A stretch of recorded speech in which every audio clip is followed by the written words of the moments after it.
It's finally happening for the Montreal Canadiens. David Reinbacher is back at practice in a non-contact jersey. Not only that, he snipes one in the shootouts to win it against Jakub Dobeš. We got to talk about David Reinbacher's return, but it's not just him. We have some amazing stuff coming out of the Swiss League for a certain Habs prospect that just got some very high praise and has some incredible production, which is number one for his age. We got to talk about Michael Hage, who has been on an absolute tear, including this absolutely filthy shootout winner. Oh, look at that deke. Unbelievable stuff. The Laval Rocket are first in points percentage in the AHL. There is a ton of stuff we got to get into. All of that good stuff coming up on this episode of Habs Digest live here on the Monday. Jesse, great to be back again every Monday. Let us know you're in there in the chat. We got subscriber only mode turned off today. Would appreciate if you subscribe, and anyone who's watching this stream can come in and comment. Welcome to the club. Jesse, how are you feeling on this prospect heavy Monday episode? Really good. Obviously, knowing that we got a solid week of hockey up ahead of us, some solid games starting off tomorrow. We're excited for that. Obviously, Thursday and Saturday as well. But like Josh, a big thank you again, to all of our fans, our viewers helping us get to 18,000. Yes. We're here. We're celebrating that today. Obviously, all the amazing developments that are happening all the time with the prospects, for the Habs right now. They're coming out of the woodwork, so happy to be, here covering that all with you today. Yeah, again, as you said, Jesse, what a big thanks for 18,000. The time from 17 to 18 was insanely fast. The fastest we've ever had, I think, 1,000 subscribers, at least in a long time. So that's all thanks to you guys. And thank you all for being here on this Monday afternoon. I see some people in chat. We got the Kirby emojis from channel member Mystic Prodigy. We got Simone Desjardins in chat again talking about Reinbacher, talking about Vincenz Rohrer. Might just be the guy we're getting into in that Swiss League. We got Mystic again. Highly doubt Price is ever coming back. Well, I saw some people talking about Price. Yeah, that's probably true. We're ready to start, but hey, I'm reading the channel members' chats. As you guys know, as always, priority goes to the channel members and the people who donate for the messages we read. Sorry if we don't get to it. We try to do our best. Jesse, let's start this off, and I want to start with the Laval Rocket because, oh my gosh, what a tear they've been on. We're going to make this a bit bigger for you all. What I have here, is sorted, the AHL standings sorted by points percentage, as in points divided by games played. So it's not total points. Laval's not first in the entire AHL. They're at the moment, I believe, third. But in terms of points per game and points percentage, which is really what matters, that's your pace, they are number one. They're number one in the entire AHL in points percentage, Jesse. They're also number one in penalty minutes per game, second in total penalty minutes, behind only Hartford, who is not in the top 15, as you can see here. The Laval Rocket are big, they're hitting hard, they're hitting heavy, they're a physical team. They're led right now by guys like Alex Barré-Boulet, Laurent Dauphin, but even Joshua Roy, who was hurt, was admitted to the All-Star game, had to back out because of injury. Owen Beck replaced him. Mayhew's been unreal as of late. What are you making of this Laval team right now? They are unbelievable. What I'm making is that it would be so huge for this team, Josh, if both the Laval Rocket and the Montreal Canadiens could make the playoffs this year. Obviously, it's looking really good for Laval. Montreal's, still to put in that work, but obviously, the fact that they're playing such meaningful games, and what I'm liking right now from Laval is we got a little bit of everything. We got those young guys. It's still a young club. A couple guys that first year pro, but now we're starting to have a couple of those other guys that are kind of ready to kind of take that next step to the NHL. Obviously, showing it right now with what they're doing in Laval. They're hot right now. Obviously, though, we can't be talking about their hot streak without Cayden Primeau. Are you surprised by this, by how well he's playing, by the effect that he obviously has tangibly had on the Laval Rocket right now? I mean, look, I don't know if I want to say surprised, but to the extent that he's playing, kind of. We all know that Cayden Primeau is a great AHL goalie. You can go back and look at his stats. I mean, 3.04 GAA, 909 save percentage, but that Laval team was not as good as this Laval team. Definitely not. This Laval team, again, right now, third in the entire league, first in points percentage. The Laval teams that Primeau's played with before, a lot lower in the standings. Not top five or top three teams by any means, and he was still quite good. But to go down there, Jesse, I mean, I know the decor's been great. Mayhew finally stepping back up again with a couple back-to-back game-winning goals. After Engstrom passed him in points, and Mayhew didn't want any of that, and he went back out there and picked up a couple more points of his own, as he has now surpassed Engstrom again. But yeah, I mean, honestly, the 925 save percentage, 1.83 GAA, 7-0 since going down, he is in large part the reason for this hot streak right now. My question then goes back to you though, Jesse. I don't know. I don't think he's really going to be given much of a shot with Montreal anymore unless Dobeš just completely collapses, which I don't really foresee because he really doesn't come across as the kind of guy to do that. He's too solid. He doesn't seem like he's I guess fragile in any kind of way. But what I do think is happening here is Primeau might be increasing his trade value, and what seems maybe once as a guy who wasn't even claimed on waivers, who he couldn't move. Do you think there's a world where, like, maybe he could come play for Montreal again? I don't know. Or maybe they could find someone willing to take him at the deadline and get some kind of asset. I think he probably stays for the Laval playoff push. I think it'd be a mistake to trade him, but I'm just saying, maybe as an RFA, you sign him in Laval. I don't know. What do you think? That's what complicates it, right? Like with his contract coming to an end this summer here, the way he's playing is for sure there is going to be the value for him to get traded. I see him being traded by this deadline, even though it'd be amazing to have him around. Like the fact that we'll be able to definitely get some assets for him. I mean, the way that he's playing right now, absolutely phenomenal. You know, again, like you mentioned, 1.383 GAA. And like we look back to last year, like he was putting up like some positive numbers. We kind of forget that. Like there was a lot of things we like. This year, you know, like, could he have maybe played a little bit better with this version of the Habs? I said it kind of right away, you know, as soon as he kind of set up Dobeš, because not only did Dobeš play amazing, but the team was playing better in front of him. So you have to feel like there's an AHL trade that's going to happen for Primeau.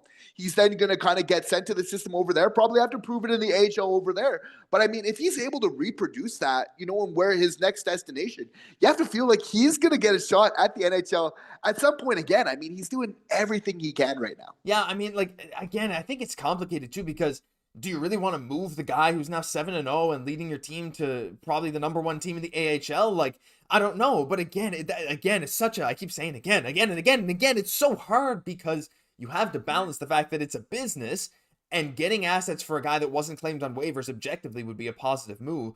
But keeping a guy down in Laval who, as hot as he is, keeping this team as the #1 team in terms of points percentage, it's probably worth it. So I want to hear your guys' thoughts.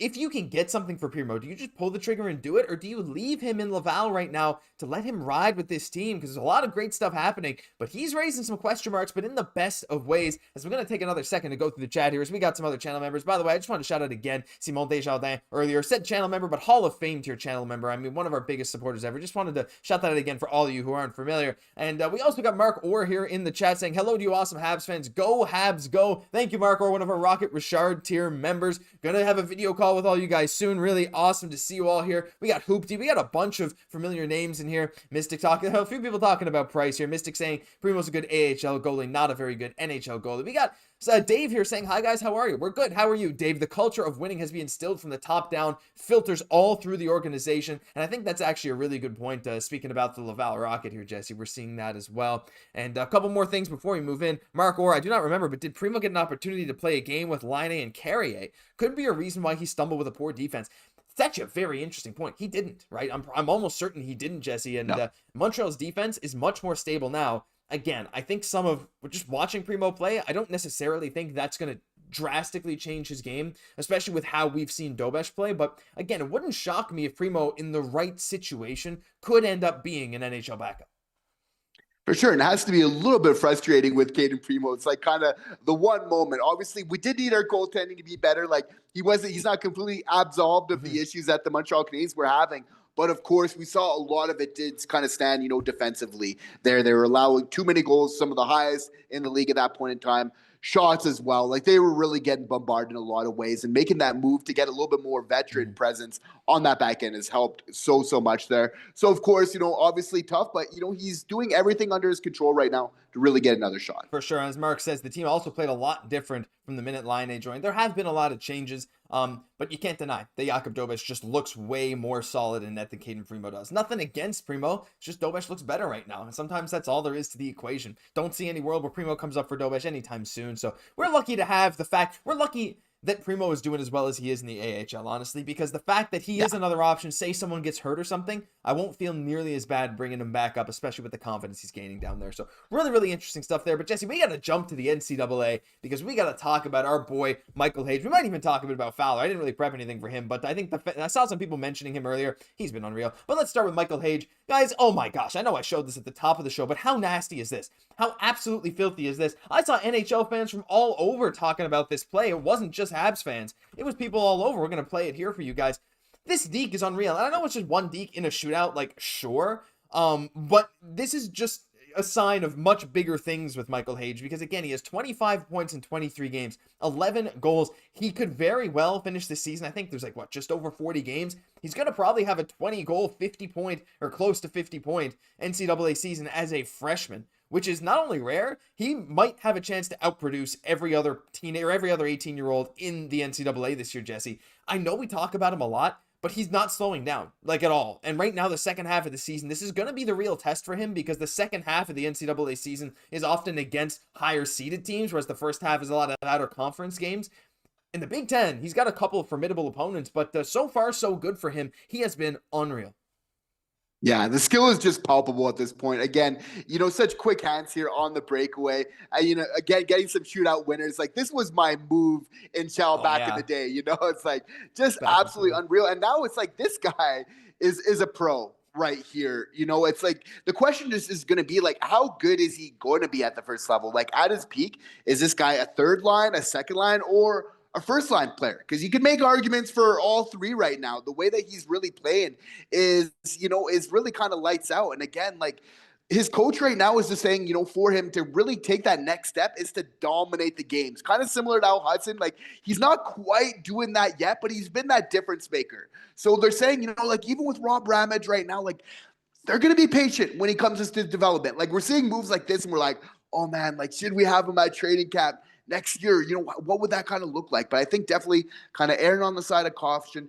And again, Josh, like, you have to feel like the Canadiens, like, just whole depth really factors into this, and it'll give them the chance to, like, develop properly, not only kind of keeping the NCAA, but like, when he's here, you're looking at what's going to probably be making up the top 6, top 9 at that point, is they're going to have really that depth to be able to insulate him. And he's going to really need to earn in order to get that top 6 role, which will definitely be for his best, if he's able to do that. And I think you make a good point with the depth, is that Montreal is ready to very well insulate the guys lower down the lineup. So gone, hopefully, soon, and maybe even today, are the days of bringing up a prospect and you have to play him on the third line with guys like, I mean, I hate to use this as an example. He actually just got called back up by like Raphael RV Pinard and like, I don't know, right? Whoever at center, right? A couple of years ago, there was the time where Belzile was playing third line center for a little bit, right? Remember him? Mitchell Stevens. Oh my gosh. Thank you for mentioning my favorite AHL player. That's not true. One of them, for sure. But yeah, absolutely. So anyway, before we get into the rest of that, Jesse,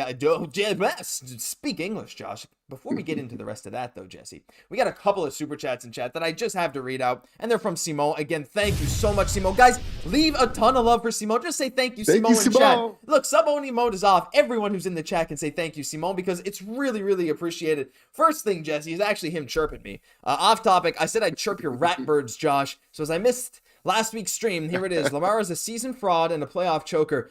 How kind of you. How kind of you to send that. Look, I'm just saying, Simon, right, you're a Bills fan, right? I think.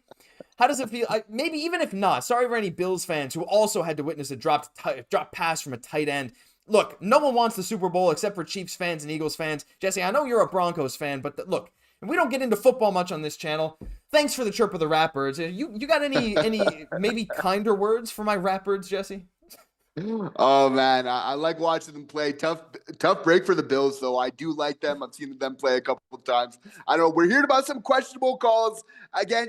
Once again, So anyway, we'll have to see. But hopefully better luck next year for Lamar. Yeah, I hope so too. And honestly, I like Josh Allen and the Bills, but hey, is what it is. Whatever. Now they're both go down as postseason frauds, I guess. And he also sent another one. Another $5 again from Simon. Thank you again. We saw people saying merci. Thank you, Simon. Thank you guys, all of you who are giving him thanks. Hage and Fowler are ripping through the NCAA. Love to see it. The Hobie Baker and Richter for Fowler. Hope to see Reinbacher back on his skates, or happy to see Reinbacher back on his skates, rather. We'll be getting into Reinbacher soon. I don't have any graphics for Fowler, though, Jesse, but we might as well talk about him because, again, we talked about him in last video. Had back-to-back shutouts against Boston University, and once again, as the second half of the NCAA season has been rolling, the post-Christmas stuff, Fowler's been playing tougher and tougher opponents, and he has looked better than ever. He's improving his stats day after day. So as much as we talk about Michael Hage, Fowler probably deserves even more praise because not only is he doing insane stuff in general for any goalie, Fowler is like near the top of the country. He's third in goals against average, fifth in save percentage, and the only goalies above him are not playing nearly the competition. Anyway, any quick thoughts on Fowler? We probably should toss him in this NCAA discussion because we are so lucky to have our goalie system the way it is. 100%. And really, the way that our goalie system being at what it is right now is having a good effect on Fowler. We know him being like the competitive guy that he is.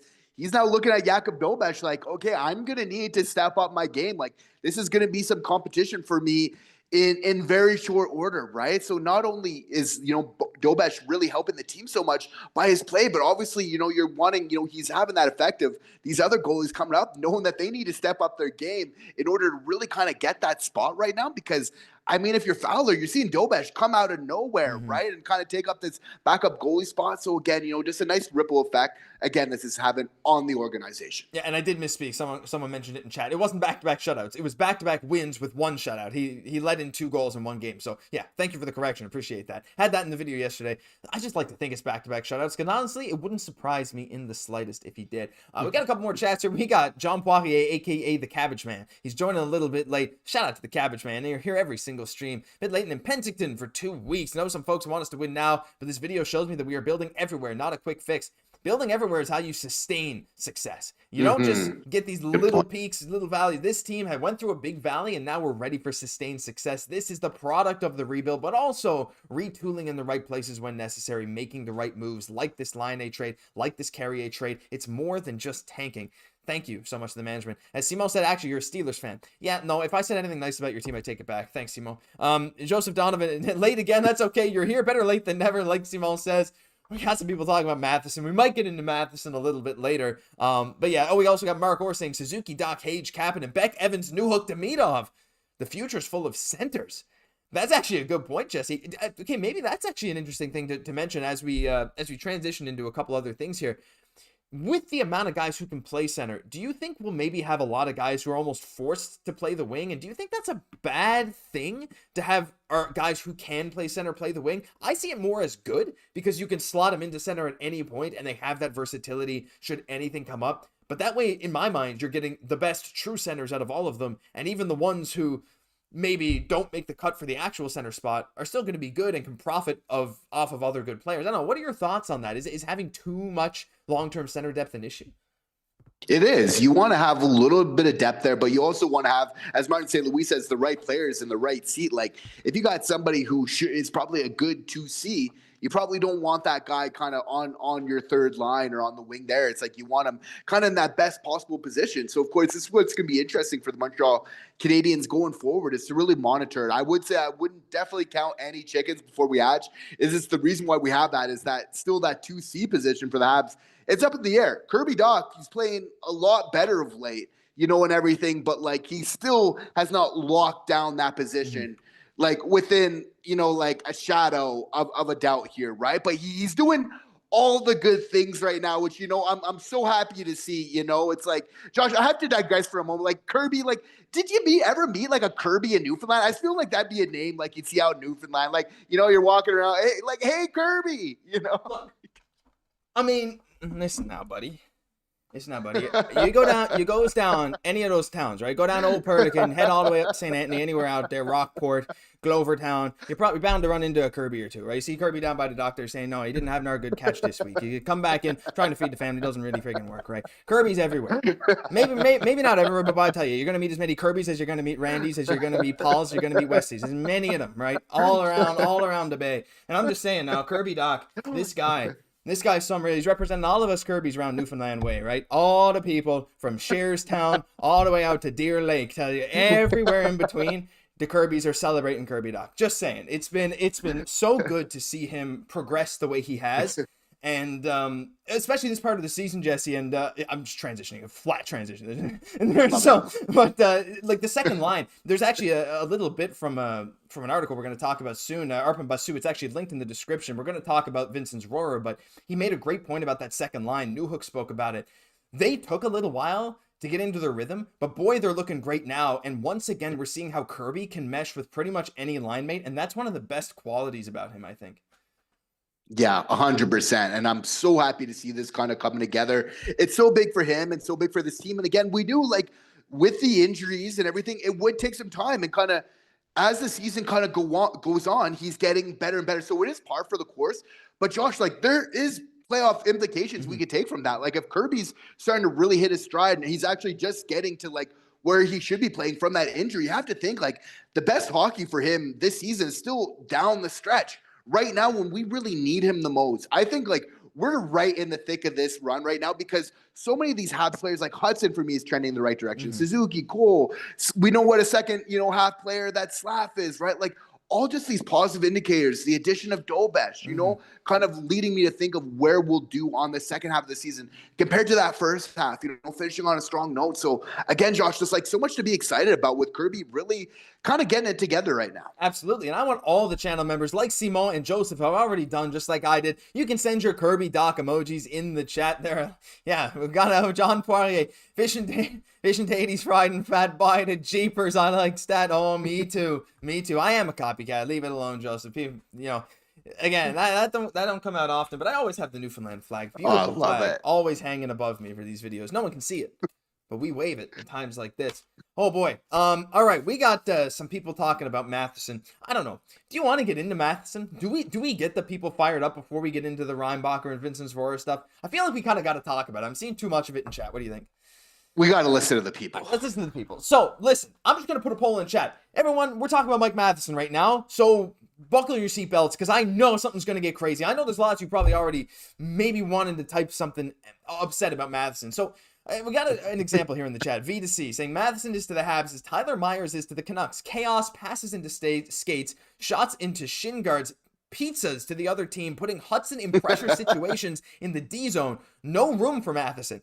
But then we have a guy saying Matheson's nowhere near as big as Myers. True, but I guess size wasn't really one of the things he said. But John Doe said, I have no problems with Matheson. And we got Pat saying, trade him. I told you it was going to come out. Matheson's good, but he's a bit nonchalant. Look, Nick Suzuki came out today, and he said he went home, and his wife said to him, holy crap, have you seen all the stuff people are saying about Mike Matheson? And Suzuki came out and said, this dude plays the hardest minutes and plays good defense against the toughest matchups in the league. He eats 20-plus minutes a night. He has incredible leadership. Yeah, he's prone to make mistakes. I think there's a lot of people who are split on this. I'll put up a poll, Jesse, but like, I don't know. I know we kind of talked about this after the Devils game. I think he's overhated. But I also don't think he's, without blame. I don't think we have to just say, look, Matheson's fine, there's nothing wrong. But I still personally believe his contract is a steal for what he brings. Do you have any insight? We got a lot of people talking about this right now. Right. We know, like, this is something going on back to, like, last year, the infamous, Matheson no passes to Slav on the power play. Like, we're not a stranger of kind of, saying what needs to be said sometimes. But when the boys are winning, if it ain't broke, don't fix it. Over the large kind of pack of games recently, we have been doing really good. Matheson, again, like Nick Suzuki said, huge part of that, playing a lot of hockey. Like if we're winning, we're getting that. I'm okay with it. I think like as a whole, the defensive game has taken huge leaps and bounds. For sure, it's a different thing where if the team's not winning and, he's creating turnovers, not passing the puck to people who should. Like there's some common, there's been some things, right? But like, if we're winning, right, like that's been the biggest thing. Like what this Canadiens team has done of late, we can't forget this just about, an overtime loss, and a couple of things like that of late. It's like over the haul, like this team has been playing very good at late, and there's no way that they're doing that without Mike Matheson. I actually find it's amazing that Hudson and Matheson together, can be kind of having that success, that offensive pairing, again, with that defensive pairing of Carrier and Guhle. Again, Martin St. Louis showing how he thinks outside the box. Instead of going with the traditional kind of offensive, defensive guy, he's doing sets and he's kind of attacking, depending on where the faceoffs are on the ice accordingly. And it's been working right now. So you know what? Like I'm okay with Mike Matheson as long as this team is winning games because he's a part of it. If they're winning and he's playing this much hockey, he's contributing to the success. I think we know what he needs to do better. I think that he needs to know. I think being a vet, though, it's probably part of his game right now, but it just shows to like if the team plays at that structure, there's a lot of things that the forwards can do to help Mike Matheson a lot. Getting those puck in deep, playing that forechecking game. When they're doing that, right, I think that the team as a whole just kind of has the success. So like for sure, there's some things with Mike Matheson's game we could definitely say, for sure. But I think just overall right now, we need to be thankful for the people that are really helping this team play some really good hockey, which I really don't think is done. Yeah, like, and look, anyone that doesn't like Matheson, that's fine too. Like, I definitely understand it. First of all, I mean, look, obviously you guys know we're never, ever going to advocate for anyone sending things to players. That's crazy. And I know none of you guys are doing that. But like, Matheson right now, as Mark Orr saying, I have to give Matheson this. He's playing a lot better than last year. You made a good point there, Jesse, and I want to piggyback off of it because Habs lose 2 games in a row, right? One of them, that last play, that was equally on line A as Matheson. You look at the screenshot, Matheson was wide open, had about 10 feet of ice in front of him, and line A missed the pass. People that were saying Matheson got himself out of position, that's what you do in overtime. You make the 3-on-2 rush one way if it's going to cost you something the other way if you have a chance to score. It's not on Matheson. Anyway, the Habs go on this big win streak, right? Best team in the league from December 17th to January 24th, whatever it was.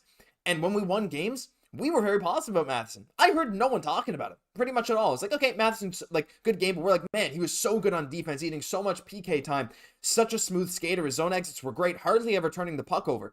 He has a really bad game against New Jersey and has another kind of rough game here and there, whatever. And then all of a sudden, Montreal lose 2 games in a row, and it's like, get him out of here, right? So I find it just crazy. Like, he doesn't get praised enough for the good he does when the team is good, but it's really easy to see, for sure, especially on the highlights. It's a lot easier to see when he makes clear mistakes. So anyway, we'll leave it there. That's kind of my thoughts on it. I think just take a moment to watch Matheson away from the puck, watch him on the defensive end, and when Montreal wins games, try to see how good you thought Matheson was in that game, because I think he plays like a $5 million defender for sure, not to mention the leadership and stuff like that. So anyway, that's my little Matheson rant. Again, if you don't like him, that's cool too. I mean, like, I know a lot of people don't, but the poll, Jesse, 70-30, 70% say keep Mike Matheson. Don't know if we had a sway in that, but that's that. And also, Green Ghost makes a good point, not to be overlooked. He's playing on his offside right now, and Jesse, I think he's been doing a really good job of that too.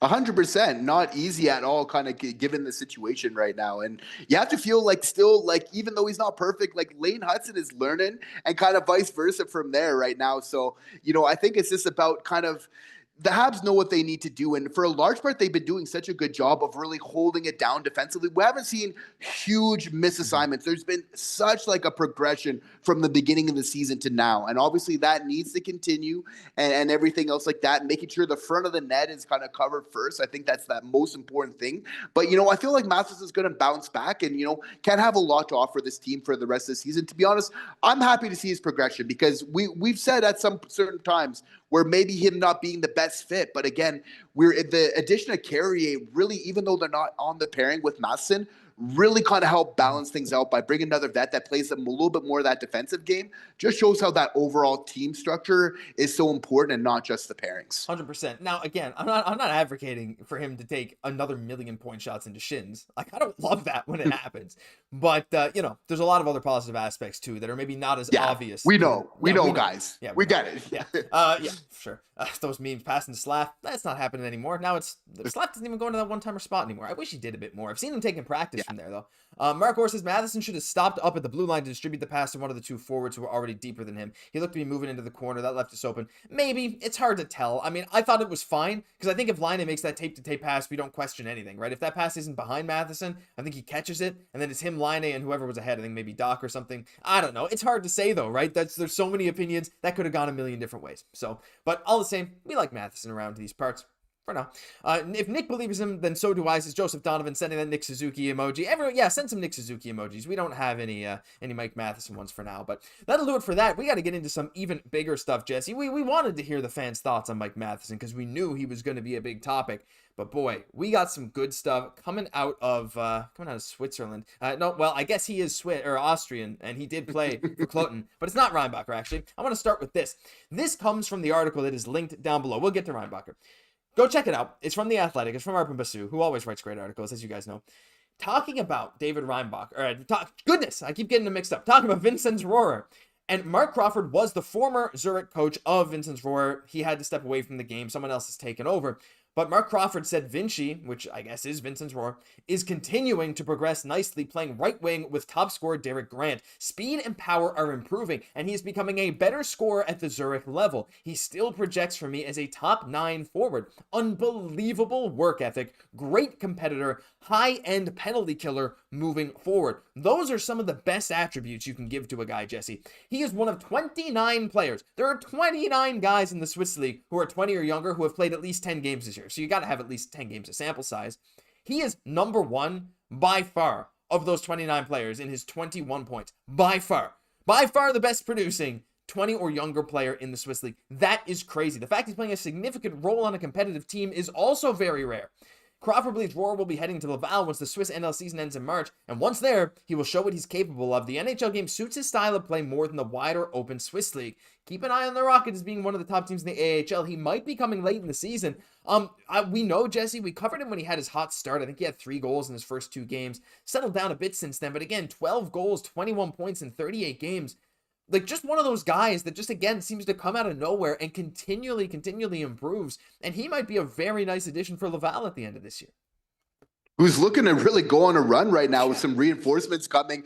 And here, Vincent Rohrer getting some huge praise from Mark Crawford, a coach I love, by the way, a Stanley Cup winning coach. Great for his development alone to be under the tutelage of, somebody with such pedigree like that. And I mean, the praise from him is pretty unreal, like putting up some good numbers, but he's saying like what a competitor he is, the work ethic, high-end TP guy. And even the fact of him saying like, hey, I think that this guy's going to be like a top 9 kind of forward in the NHL. Like, that's huge praise from somebody who really knows what they're talking about. And again, it's like pretty significant for him being this young and to have this type of role. Like, we don't normally see that. So again, just the Habs prospects is, again, at a very young age, kind of standing out. Demidov, Kapanen, obviously guys in the AHL, but Rohrer doing very good in a tough, Swiss National League as well right now. Is just absolutely fantastic for him to see. And again, like, he knows what he needs to do to kind of develop. And it's, again, definitely that's a tribute to the Montreal Canadiens. Like, he's putting on that muscle, he's getting in the gym, and everything else like that. So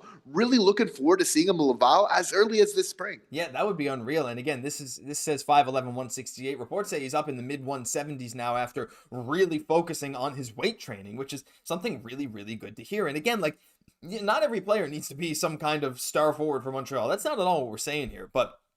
And we have, for example, Pierre-Yves in the chat saying another Harvey Pinard. If that's what he develops into, that is unbelievable. For a 3rd-round pick, most of them never sniffed the NHL. If you can get a guy that can come in and be one of those even fringe guys, or even solidify his role for even a little bit as a bottom 6 level guy, that is perfect, especially for a 75th overall pick. I mean, again, don't forget, like, his style of game is going to be better in the NHL than it is in the Swiss League. And that kind of makes sense as well. And again, just being the top producer for anyone 20 or younger in the NL is unreal. So look, he's not the biggest guy, Jesse. He's not the most typical prospect profile of a guy that's going to end up being something big. But like, wouldn't you be happy if he was just one of those impact 3rd or 4th line guys? Because every team kind of needs someone like that. Even if he's not permanently in the NHL, having this kind of guy in your system who even has a little bit of upside that could maybe play a niche penalty killing role, or even be a star player, or like, top line, top 6 guy in Laval with really good penalty killing that can be called up at any moment. Like,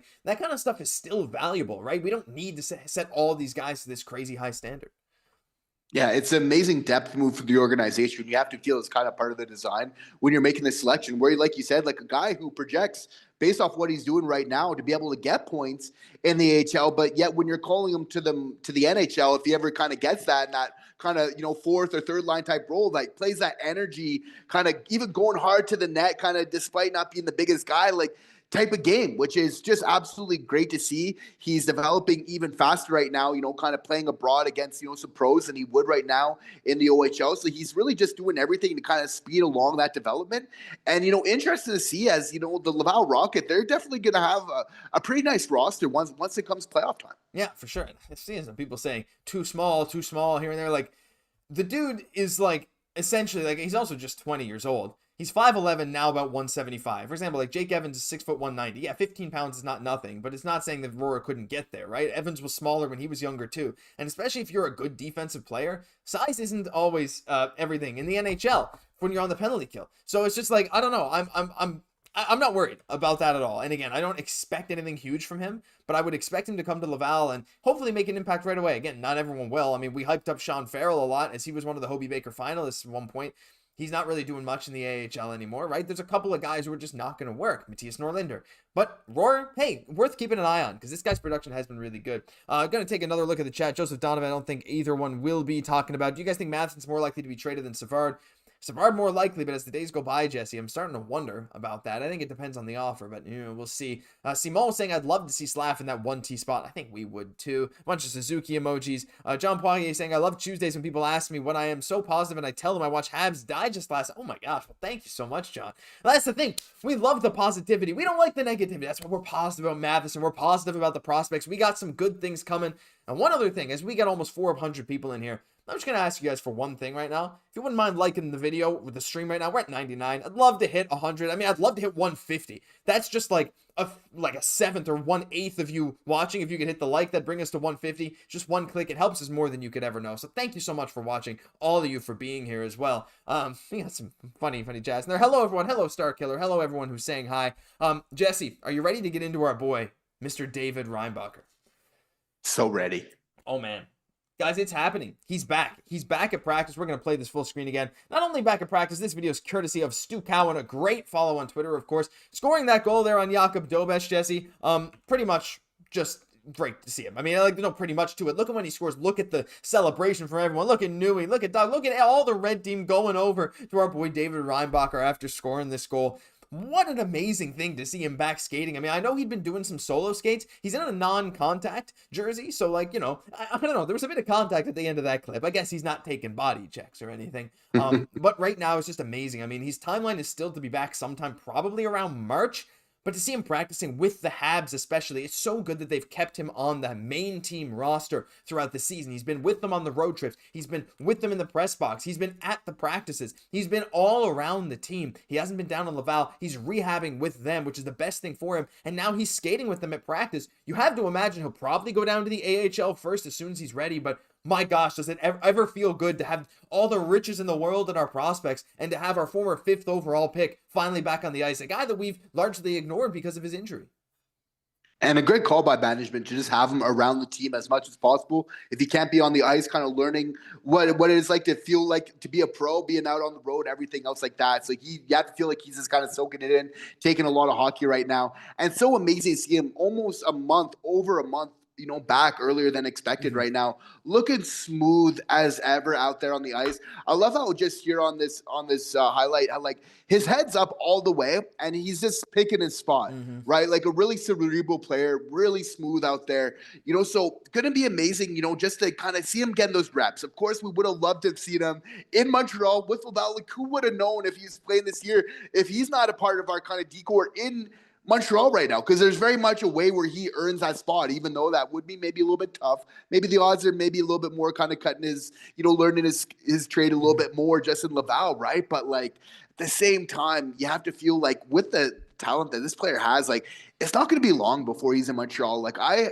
haven't lost faith in him. I still believe that this is an awesome player, and I truly just can't wait to see him, kind of out on the ice and just really ready to go. Man, I'm so excited. Like, I see some people saying, like, he probably will need some seasoning in the AHL, and I would agree. Like, I went to see one of those 11 games he played with the Laval Rocket, and the thing that I noticed most about him is how calm, cool, and collected he was. Like, he didn't seem nervous, but he was ready to make, like, he would get in his own zone, and he'd be ready to fire a rocket of a pass all the way to the other blue line. He turned it over a couple times, so, like, objectively, his game wasn't amazing, the one I went and saw, but you saw the flashes, the thing of, like, okay, once he adjusts to the size of the arena, once he adjusts to the pace, that's not going to be a mistake anymore. Like, it's just those things that, like, his habits, the way he observes the ice, the way he moves so smoothly, especially for a guy his size. I feel like we forget sometimes. This dude's 6'3", 6'4", about 210 pounds. He's not small. He's a big guy. He doesn't hit a ton yet. Probably will be a bit timid coming back from a knee injury. But everything that I've seen from him tells me that maybe he won't be that superstar level producing number 1 right D. But that's not really what you need from him. Maybe he still will be. We don't know, right? We're still a bit in the dark on him. We don't know what he's been doing in the meantime. But I'm so convinced that this guy is going to be a long-term staple of the Montreal Canadiens blue line.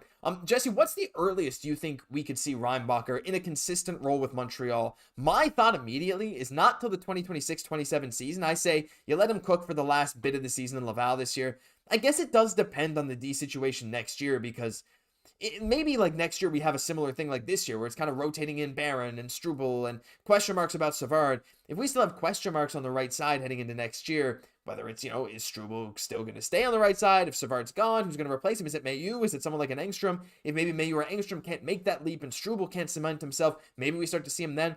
maybe next season. I'm thinking even a season and a bit from now, but either way, I'm just so excited to see him eventually go down to Laval and show everyone what he's made of, because I feel like so many people have almost written him off.